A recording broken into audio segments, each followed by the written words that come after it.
Okay, sorry about the interruption. So, the first part of this video ended at John Roberts and his quest to eliminate the 1965 Voting Rights Act. It was probably a good thing this video was interrupted, because that first part is 36 minutes long. I guess I had a lot to say on the subject. So, as I was saying earlier, there will be another Chief Justice John Roberts who wants to disenfranchise everyone. And so we have to legislate in such a way that they can't do that.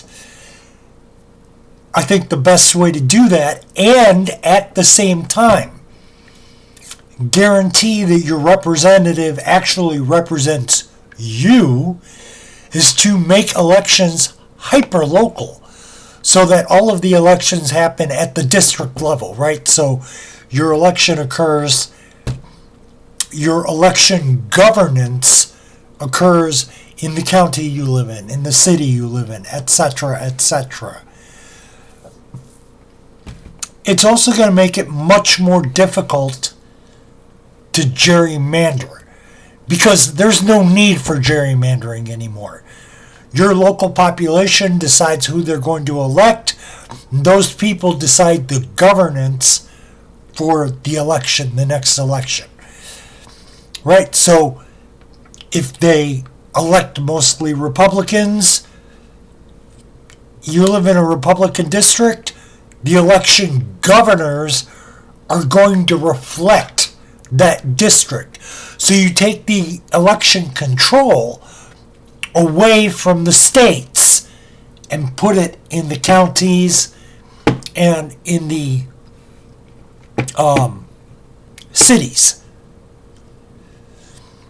And then the other thing we need to do is we need to re-legislate Section 2, specifically Section 2 and Section 5 of the Voter Rights Act, because John Roberts made both of those illegal. In fact, he made Section 2 illegal, I believe, less than 2 years ago. So, he made Section 5 illegal, saying that there was, without even considering the fact that Section 2 complaints was up. Shows you how avid he is in disenfranchising everyone. He wants to guarantee that nobody can vote except people that agree with him. And I said his whole mission from the very beginning of his career, back under President Reagan, was to remove the complaint process in the Voter Rights Act, so that you can't complain about being disenfranchised. And the Republican Party, and bearing in mind, I'm only saying it's a Republican Party because right now it is. At some future date, and I know for fact in the past, it was the Democratic Party that did this. They can disenfranchise other voters. This video ran a lot longer than I expected it to run. Like I said, I thought I figure I had a lot to say. But to recap, you have to realize if we make these changes, we're not going to get these changes at once. They're going to be incremental. They're only going to happen a little bit at a time. And in my opinion, the best changes to make, the very first one that we need to make, is we need to pass a law that makes the Citizens United decision illegal. We need to make the Citizens United decision illegal. It was a bad court ruling from the beginning. The Trump court, the Justice Roberts court, knew it was a bad ruling. They made it because it was a bad ruling. They knew they were going to disenfranchise everybody. They knew they were going to permit elections to turn into what elections currently are. They knew all of these consequences were going to happen.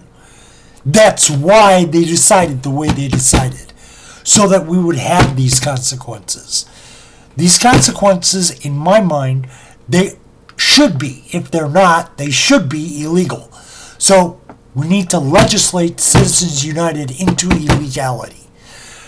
The next thing we need to do is we need to get funding out of campaigns. Actually, I take that back. That's not the next thing we need to do. The next thing that we need to do is we need to make the election commissions hyper-local, so that the election commissions occur at the county district level and they occur in the municipality level when you have larger cities with multiple legislative districts. So you have the election commissions at the election district level. Then the third thing we need to do is we need to get rid of campaign funding altogether. So you want to run for public office, you don't have to come up with $300 million, $200 million, which is what it's up to now. Because how many of us spend, if you're looking for a normal job, are you spending $15,000, $20,000? Are you spending a year's salary, 2 years' salary, 5 years' salary to get your next job? No? Then why do we think it's okay that our politicians spend, a year of the National Endowment for the Arts budget to run for public office? It doesn't make sense to me. I also think, in my mind, we need more people in the House of Representatives. I agree with Mr. Beat on this. We need more representatives. I also think that the duration, the tenure that a person sits in the House should be longer, if for no other reason, so that we're not living in our whole lives aren't encompassed in a political campaign. Because right now, it's campaign season forever. Campaign season is never going to end. And at some point, I just don't want to hear about it anymore. I just want to know that my government is doing their job. I think we need to break up our political parties. I think we need to get on track with the idea that we have more of a coalition type government, more like a parliamentary system, where you actually have to build government coalitions.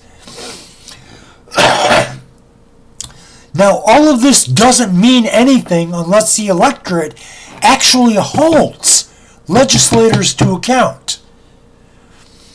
A great way to do that would be term limits.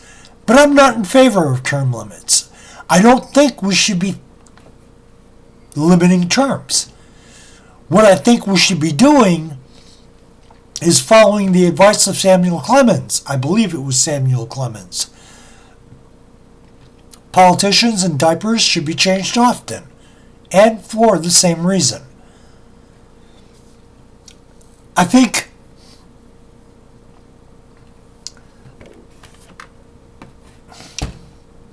we as an electorate really need to be more on top of what our government is doing. Currently, we have an entire political party that just refuses to govern. And I'm not saying elect somebody from another party. You can elect somebody from that political party. I'm sure there's somebody out there in that political party that actually wants to come to the House of Representatives and work on a budget, that actually wants to go to the Senate and pass real laws. But this current crop of Republicans don't. And since they don't want to do their job, why give them the opportunity to take our money for another, in the case of the House, 2 years, in the case of the Senate, 6 years? They're not doing anything. Get rid of them. Jim Jordan has never even co-signed a bill. Never. So why are you people in Ohio re-electing him? He doesn't do anything except rape college kids, or at the very least, close his eyes when college kids get raped. Get rid of him. He's no good.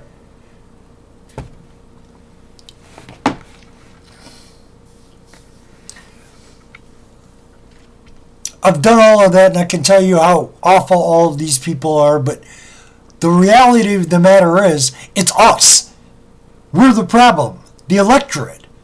We keep re-electing these same people over and over and over. And then we wonder why things keep getting worse and nothing ever changes. Well, it doesn't change because we're electing the same people. I don't remember who it was, but you can't solve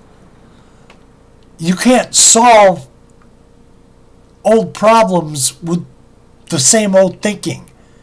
It doesn't work. Change your approach.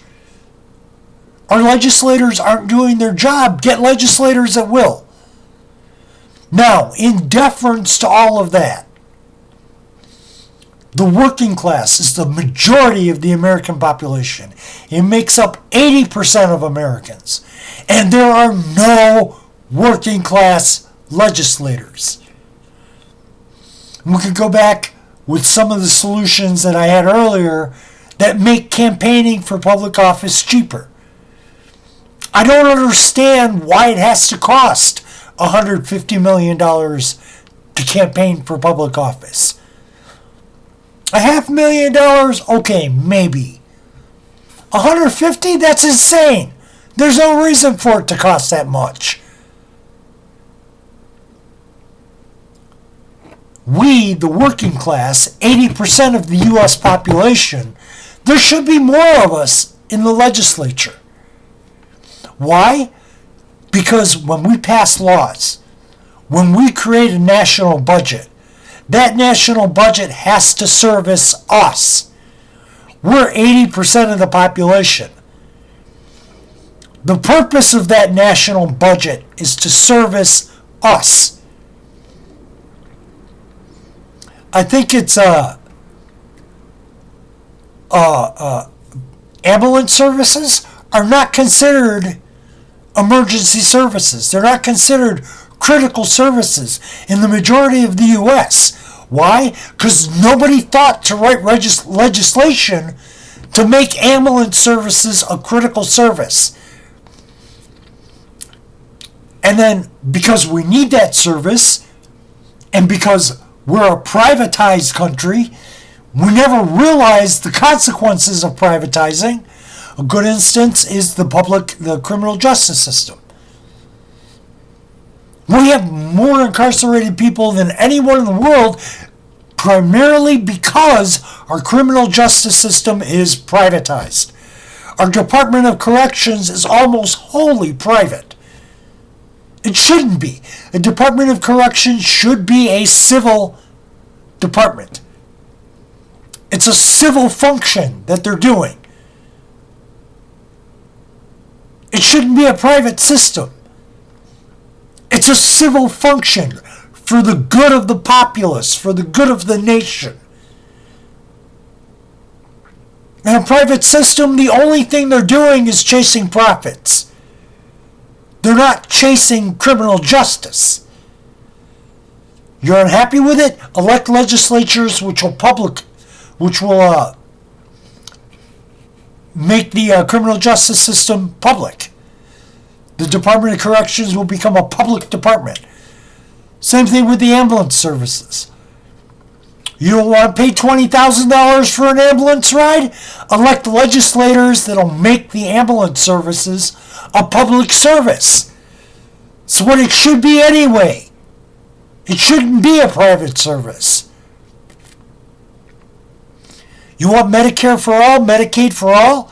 Elect legislators that are going to write a budget that does that.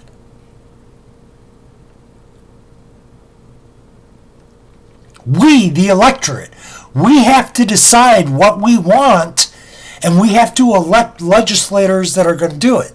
Now, the reality is, with our current system, the way that we currently do things, working class people who should be in the legislature will never make it to the legislature. We can't raise $150 million. We can't do it. We don't have the resources. We don't have the connections. It can't be done. And realistically speaking, it's a fucking job interview. Even doctors don't spend $150 million for their job interviews. And doctors pay tuition every time they go for a residency. That's how they end up with $1 million in med school debt.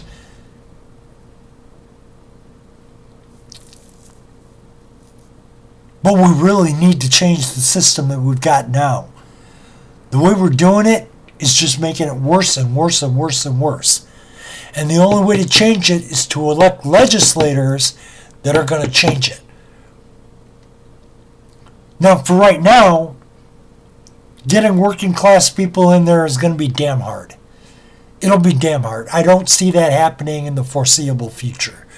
But we can elect legislators that listen to us and go, hey, that might be a good idea. Or, hey, this is what my constituents want, so this is the law I'm going to write.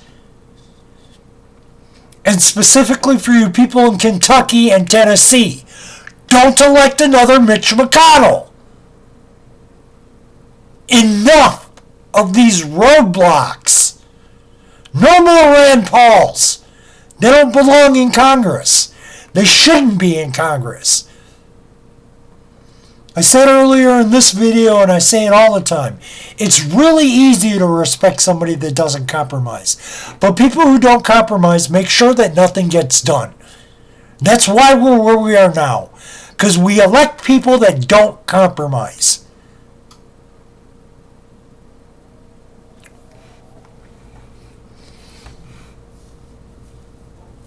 And to be honest, I really am getting too old for this shit.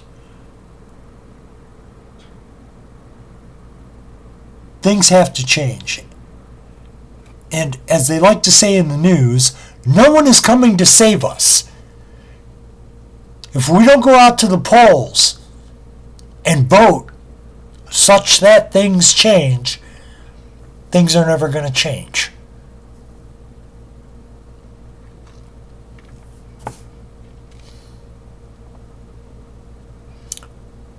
And then if we go out to the polls and elect J.D. Vance, things will change for the worse.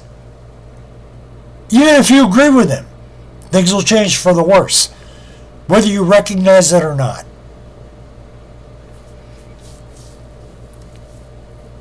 And we really do need more working class people running for the legislature. Our government has to look like our population.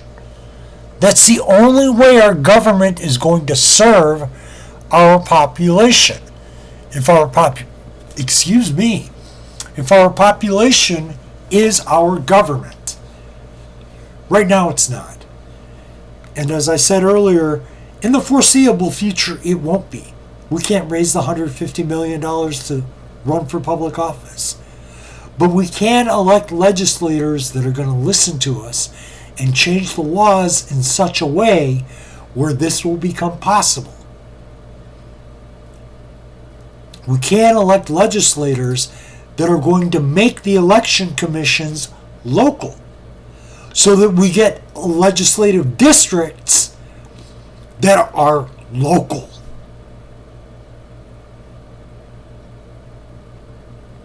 Once we have local legislative districts, it'll look like government's going to slow down. But it won't. It'll actually pick up. Why? Because at some juncture, these coalitions will get built. Because by doing this massive upheaval at the electorate level, we're speaking to our legislators. We're telling our legislators, hey, look, do your job or we'll fire you. And it can't be yak, yak, yak.